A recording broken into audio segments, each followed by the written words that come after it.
Hey, hello. Welcome back, guys. Today I'm gonna go to Home Depot and buy a new lock for the front door of the house. Show you guys how to replace a front door lock and purchase one. Hôm nay mình đi Home Depot mình mua cái ổ khóa cửa trước, rồi mình hướng dẫn cho các bạn thay ổ khóa. Rồi, let's go. Đây là trong chợ Home Depot, nó bán đầy đủ tất cả đồ dụng cụ cho nhà cửa của mình. Bây giờ mình đi lại chỗ cái hàng bán ổ khóa đây, nó nói là cái hàng số 9, cái quầy số 14. Rồi đây, một đống ổ khóa luôn. Bây giờ mình lựa cái ổ khóa nào tương đối vừa túi tiền của mình thôi các bạn. This is where all the locks located. It's on aisle 9, bay 14. We just picked this one, 79.97, 79 đồng 97 cent. Cái loại này là vừa túi tiền của mình. Just fit my pocket. I don't want it too expensive. And let's go check out. Tính tiền rồi đem về gắn vô. There's many different style. There's many different prices. Alright, that's where you go pay. Rồi bây giờ mình đi tính tiền. This is where you check out.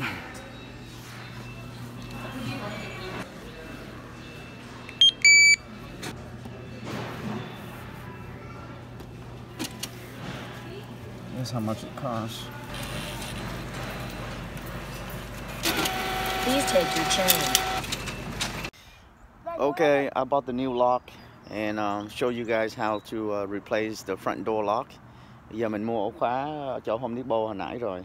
Bây giờ mình đem vô để mình thay cho các bạn coi cửa trước.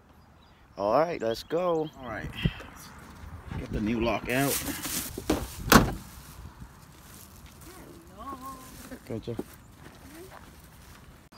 Alright, this is the front door. The lock is broken. Đây cửa trước cái lock bị hư rồi.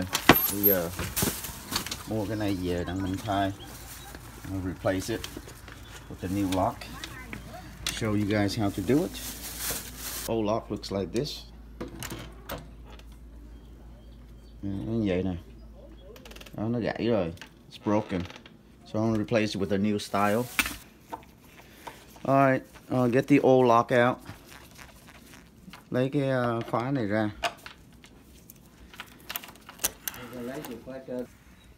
Okay.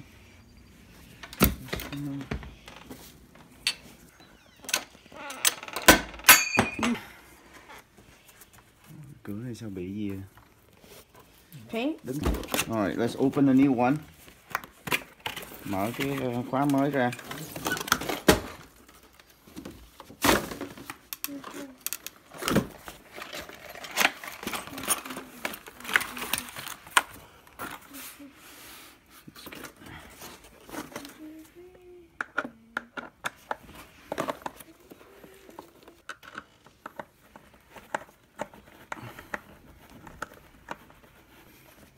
Đưa cái gì để ba mở cho làm trước. That's just for mounting the lock into here so nobody steal it. And it looks better. This one? Yeah. This is my big helper.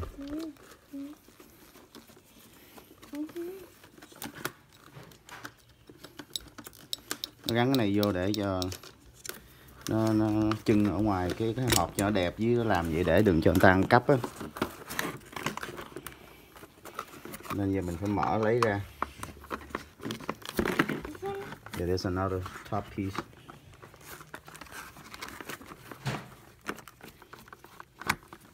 Càng quá này. Go this side so you can see the screw hole. Okay. And then there's another lock here. What's this? Wait here. Get over here. Unscrew this. A little plastic tab. Cái miếng nhựa nó chịu lại cái răng. Pliers. Set up. Okay, one of them is on the bottom. Cái này ở dưới nha. So this is on the bottom, this is on top. And it say up right here. Okay. So one that sticks out. Stick out. This one. This is a deadbolt. Always come with 2 keys.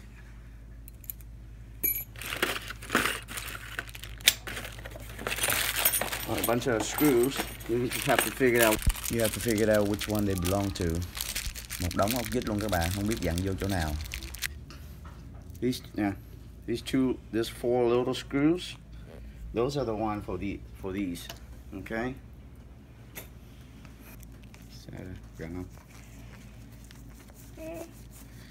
There's a old hole so you can screw it to the old hole. Vít nào khác? 3 cây đó, cây ngắn. Mòn hết rồi. Sao đây chứ?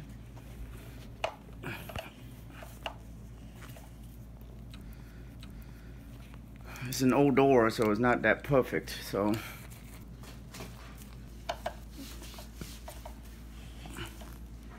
okay, once it's done, the next step is you gotta slide into the. You slide the. Where's the actual? The deadbolt section. Oh, didn't you? Now I know who did it. Took it out and it fell out. Where is it? Where is it? Oh, right here.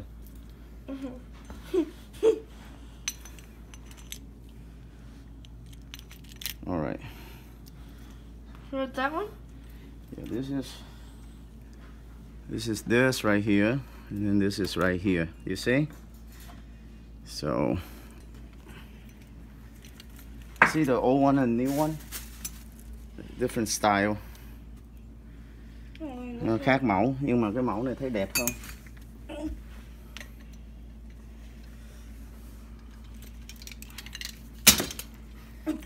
Sao này đâu đây vậy? Okay. This little thing, the rod, is only one way because this is bevel curve on the bottom, so you have to figure out which way.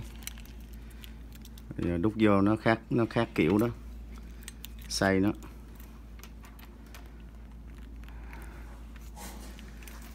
Can't see, I don't have my glasses. Đó. That's good, huh?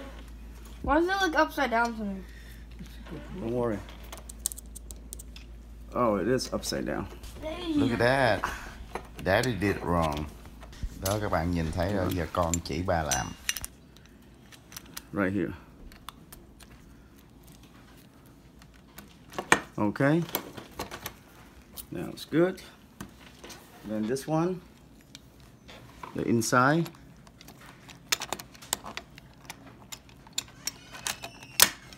Goes together? Yeah, see how it works? Move out. Okay, now you gotta find the true screw that matches that cover. I think it's one of these 2 screws. One. There's 4 of them, 2 long and 2 short. Which one's the long one? I think it's this one. Yeah, this is for the deadbolt.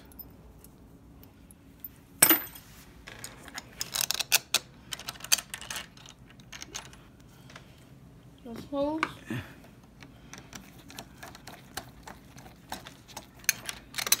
You just have to feel the inside of it, the hole. Đút vô thì nó sẽ thẳng vô trong cái lỗ của nó trong đây. Mình dặn vô mình cảm giác được nè. Check it. Don't tight one too much yet. Just loosen it. Line up a little bit.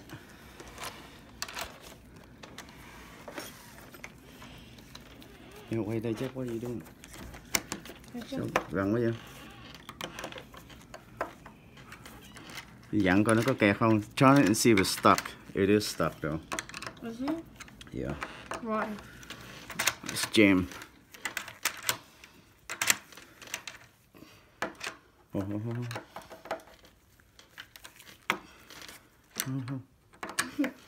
Lấy tay ra, nó bị kẹt.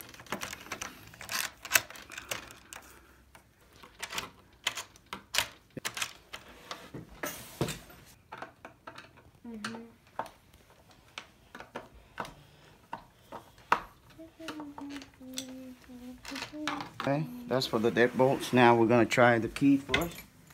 Make sure it's working.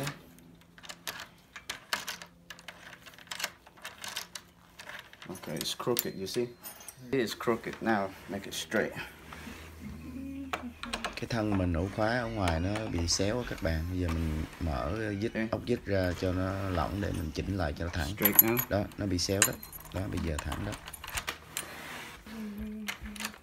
Okay. Okay, that's one. Okay. This one.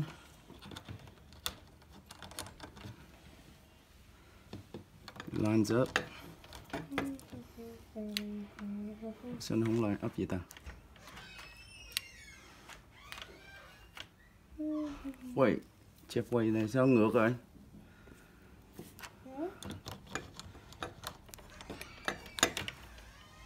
It's reverse. Is it wrong? Yeah, see the curve? It's wrong. It's a different size?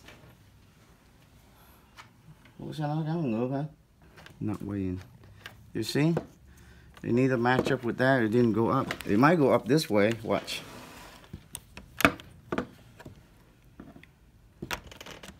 See?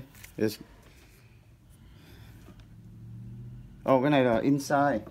Yeah. Cái này inside mới đúng nè. Oh, and then this handle Yeah. goes out here. Yeah. So the old lock is reversed. You can see the marking. Cái lock này hồi xưa ai gắn ngược? Nó gắn bên ngoài đó. Nè, hồi xưa nè. Đó, nó đúng, gắn vậy đó. Long time they put it reverse. Wait.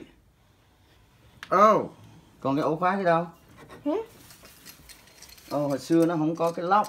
They don't have a lock back in the days. Nhưng mà gắn ngược.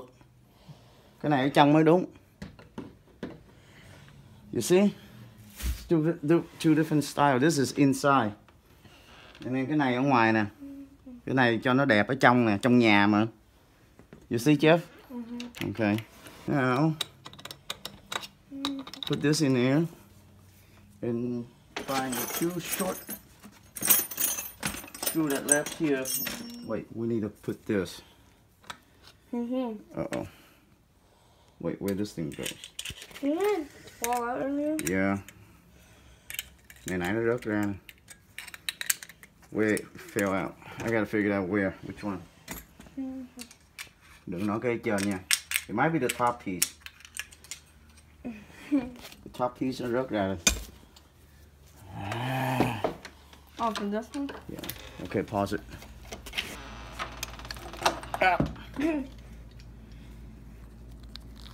I think. We'll see. No. Không phải luôn.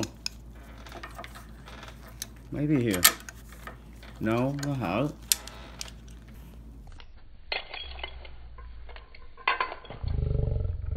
Go somehow it goes in here like this. Bây giờ đứng lên.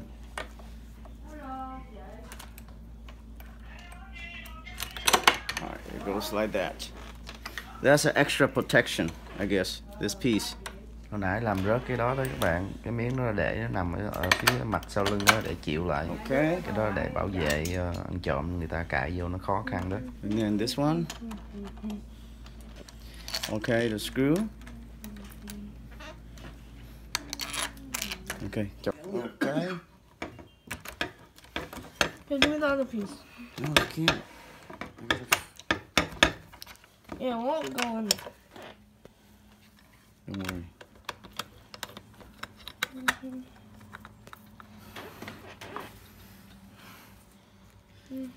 Okay, the other screws.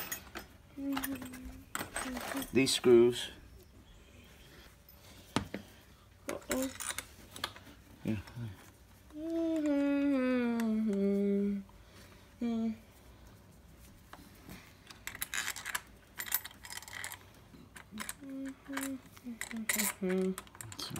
Sao dài quá vậy? It's too long. Hey, those two. I think we'll see. I think those are the screw. Wait. Or maybe the other kind. Other way around. Rồi sao ốc để cho dặn ngoài ta? Sao đúng ở trong chứ?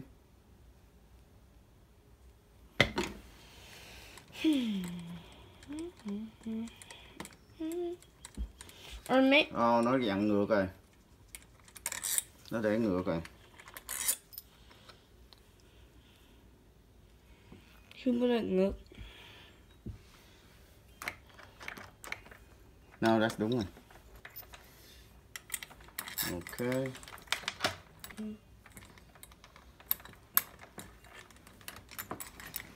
Sao cái này nó dài quá vậy?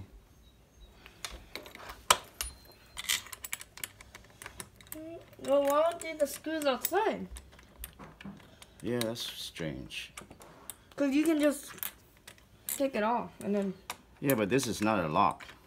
So they would have to try to get this out. Yeah, so weigh it. So this is not locked, so I guess they can put the screw out here.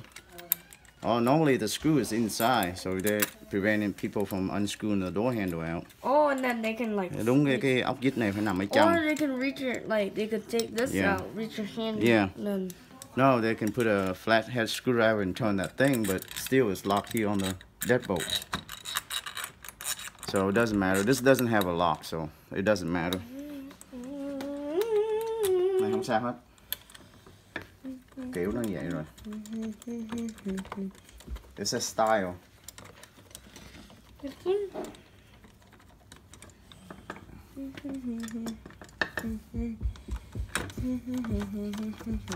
Yeah, why right here? So it stick out. Chain angle a little bit, Jeff. It's boring. I'm a bad cameraman.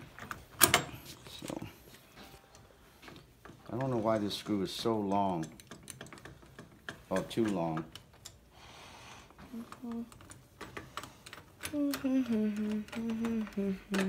It's going in? Oh, it's not going in. Yeah, there we go. Đúng rồi đó.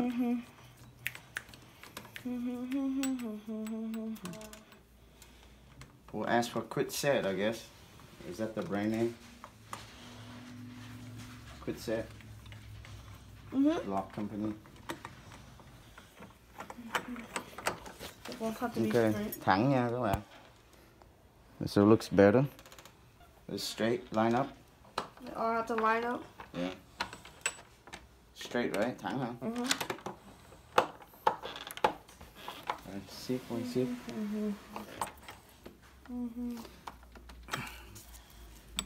It's a bad screwdriver. I can't see. Okay. Yeah, so now it's working. Both sides. Out. Okay, now what? this little screw here. Where's that? Where is it? Nãy bà thấy đâu rồi. Is that too short? That's very long. That's long?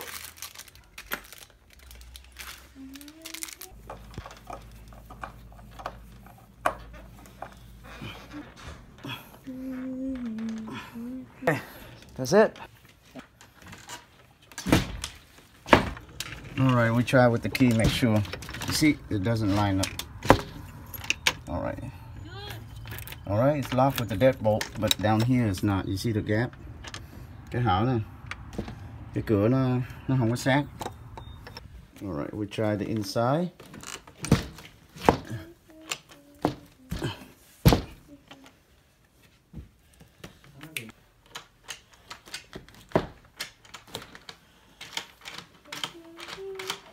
Alright, we have to adjust the piece.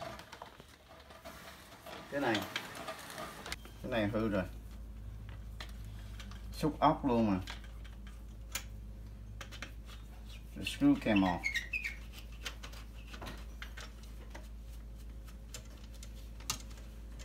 Rồi, cái này phải cần mũi khoan rồi sao dặn dít được nói. Này không có ấy được nổi rồi, bảo đảm luôn. I think we need to use this piece because the wood inside messed up. So cái miếng cây này hư rồi. Phải xài cái dít dài nữa mới được. Mà dít dài không có cái mũi khoan sao dặn. I had to drill 2 smaller holes and I have to use longer screws. See the wood? Why you not getting out? See the wood? You can see? It's all broken in pieces. Right there, see? So it's hard for me to, the screws to go in there and hold it.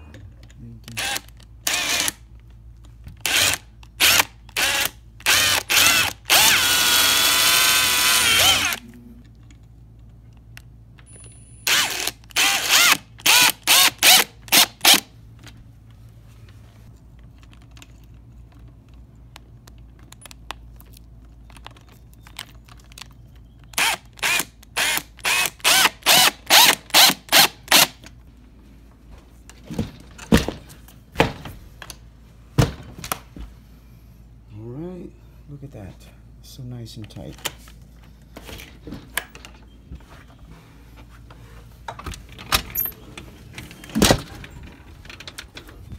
Okay guys, that's it. It's done. And please don't forget to click like and subscribe. Rồi, cảm ơn các bạn rất nhiều. Hẹn gặp lại các bạn video kỳ tới. Xin các bạn nhớ đăng ký và bấm nút chuông. Xin tạm biệt, bye bye.